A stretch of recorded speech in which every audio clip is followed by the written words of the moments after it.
Good afternoon, everyone. So we got two topics for today.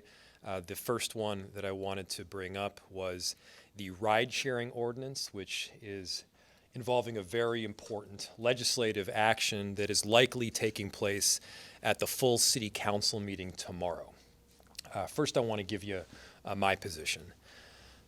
I support more than doubling the rate of pay that drivers for ride-share companies are able to make.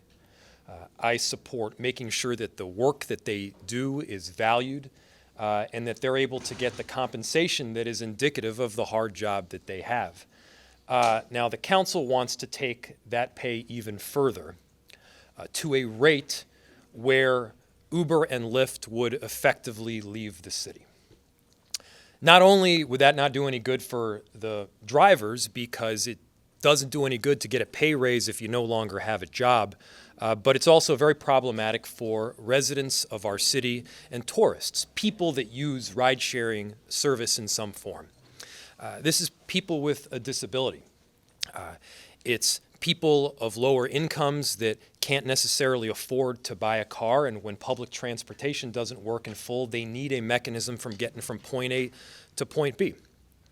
This is for people that work odd hours at times that just need to be able to get to a job or place of work without an automobile.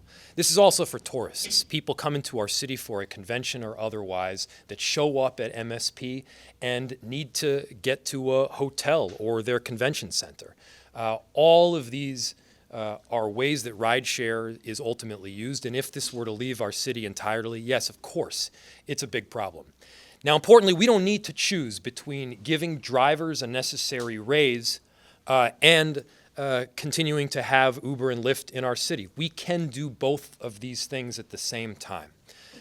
If we engage all of the different entities involved, that's drivers, riders, and rideshare companies like Uber and Lyft, we're able to strike a balance and meet the necessary goals that I think that we all share. Now, I'm going to make a prediction, and I said this yesterday, and I hope that I'm ultimately wrong, and that prediction is that the City Council is going to move forward with the exact same dollar figure, the exact same rate of pay that I vetoed about a half a year ago. Half a year ago, I told City Council members that I was willing to dramatically, in fact, more than double the rate of the pay, and I would sign such an ordinance into law. I sat down with City Council members. We provided emails documenting exactly what we were willing to support and what we weren't willing to support. We met with all of the different stakeholders, from rideshare companies to drivers to riders, to try to find legislation that would ultimately work. The members of the City Council that drafted the policy did not do the same thing. They did not engage with all of the stakeholders that are involved. And because of that, I have concerns that the ordinance that is being brought forward lacks balance and could potentially result in Uber and Lyft leaving the city entirely. Now, we may have the votes to be able to sustain a veto override. We may not get overridden, thus, of course, keeping Uber and Lyft in the city, but that would not result in drivers getting the necessary bump in pay that I think we all support.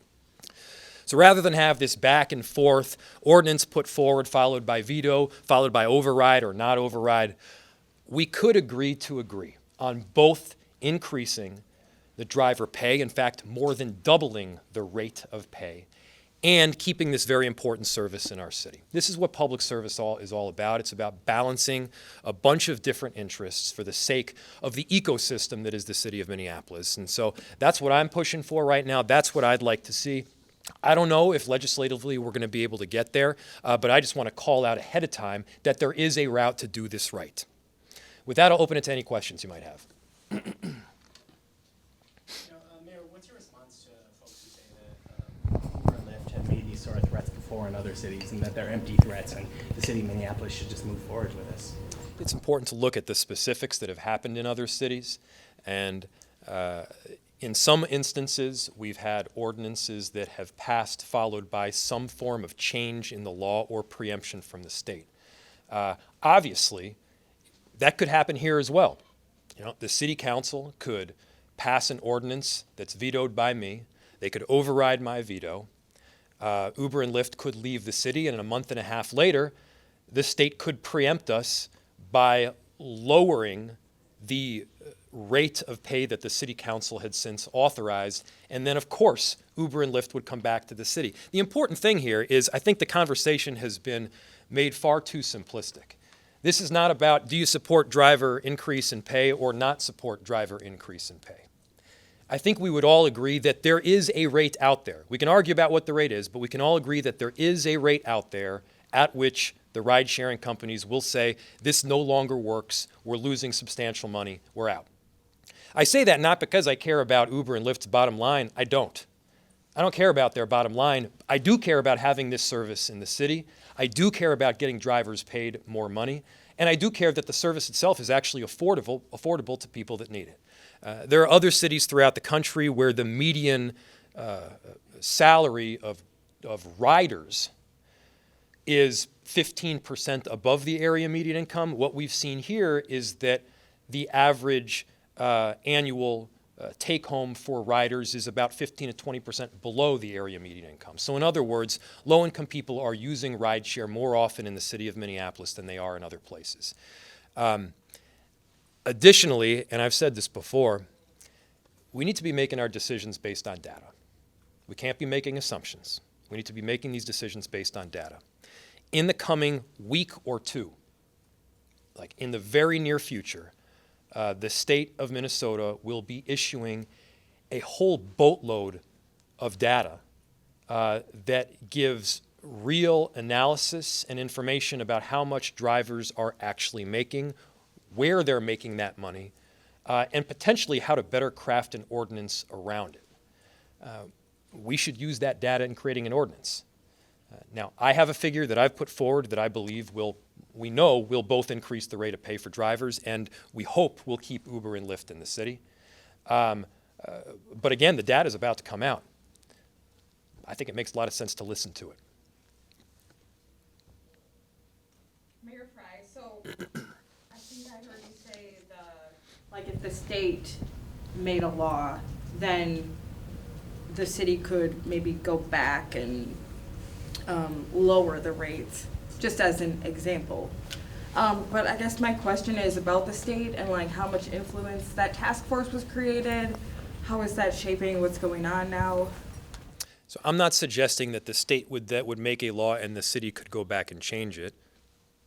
That could happen.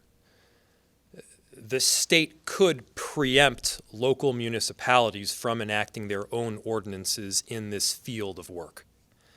So in other words, the state could set the dollar amount per mile and per minute, and then cities would have to follow suit. So what I'm suggesting is it's possible that the city council could pass an ordinance, override my veto, enact a policy here. Uber and Lyft could then move out on the effective date that is April 1st, and then a month and a half later, the state could, I'm not saying they will, they could preempt the city from the ordinance that they had just passed. They would have precedent, they would have authorization to do that because they're the state. Again, I'm not saying that's going to happen, I'm saying that has happened. That wouldn't be Uber and Lyft going back on their word. That would be a different set of circumstances that would result in them coming back into the city. And what I'm suggesting is we can pass an ordinance that's thoughtful here. We can engage all of the stakeholders. Again, and I need to make this very, very clear, I support more than doubling the rate of pay for drivers. I'll say it again. I support more than doubling the rate of pay for drivers.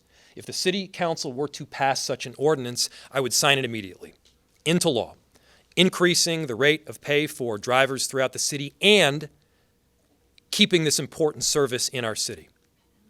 And again, we've talked before about how important rideshare service is to people in the city. It's not just getting drunk people home from the bar on a Friday night. That's part of it. But it's also social services that utilize vouchers to provide low-income people and people who they need help. They provide them vouchers so that they're able to get to the service they need. It's to help out with people that have a disability, get to a job or get to treatment or get to the grocery store. It's helping people that don't have a car. I mean, we're talking about moving away from a fully individual automobile-centric mentality, and part of that is giving people options. One of those options is public transit, and we're encouraging people to use it. Another one of those options that people without a car occasionally use is rideshare. It's not the be-all, end-all. It is an important mode of transit, though. What was the rate that you quoted? It was $1.17 a mile, and We upped it, so it's $1.20 a mile, 34 cents a minute. And again, I said to the city council members nearly half of a year ago that I would support more than doubling the rate. What I wouldn't support is an ordinance that they moved forward without actually engaging the parties involved. You got an email from Lyft just this morning, I believe, that said that the information that the council has been putting out there is blatantly false. I'm not sure if that was the exact quote, but it was pretty close. We should be asking all of the entities involved what the impacts are. We should also not be afraid of the data itself. And finally, we can't be operating exclusively in a political realm. If this is about helping people, if this is about getting drivers an increase in pay, we have the ability to do that. What I could imagine happening is that they put forward the rate that I've already said I would veto. I veto it, just like I said I would, many times, in writing and verbally. And then they aren't able to override my veto, and rather than taking the steps to help the drivers out that they claim to want to help, they just call it a day. So rather than we shouldn't have people sitting on their hands. We should have people working to find common ground and passing policy that helps the people that we all purport we want to help. I'm sick of the politics. So why I'm making this prediction right now is I hope I'm wrong. I hope I'm wrong. But there's no way that they're going to be able to blame me for a lack of a wage increase for drivers when they're not able to talk and negotiate and work with the rideshare companies that are here in the city.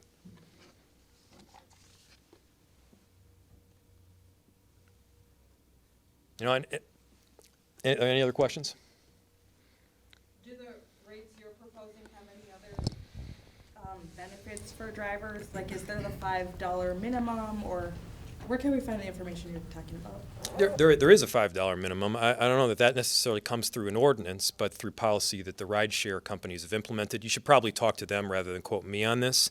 Additionally, I do believe that there's quite a bit of room to talk and negotiate about additional benefits beyond the wage. I'm not a legislator. I'm not on the city council. But if they were to take the time to talk with the organization that they may very well disagree adamantly with, I do believe there would be common ground. And this is one of the problems right now in politics today. You designate certain organizations and people as villains and certain organizations and people as benevolent, and you don't talk outside of your little bubble. Talk with them. See what they're willing to do. You might find a win-win situation where you're able to keep this important service and give drivers the raise that they need. So that's what I'm for. Mayor, just really quickly, what sort of conversations have you had with potential swing votes on the council, and do you have enough support for, an override? I'm not going to speak for members of the city council, and I don't want to provide information that they should probably be providing themselves. But I appreciate the question because it's probably the right one to ask. There's been clarity of purpose since day one on this, and I know so much of the coverage has been reduced to, do you support? A lot of the coverage, and this is not your fault, but it's been, do you support drivers or not? Again, we do. And we've taken the necessary steps to make sure that there is an ordinance that is put forward or could be put forward that more than doubles their pay and keeps this important business in the city.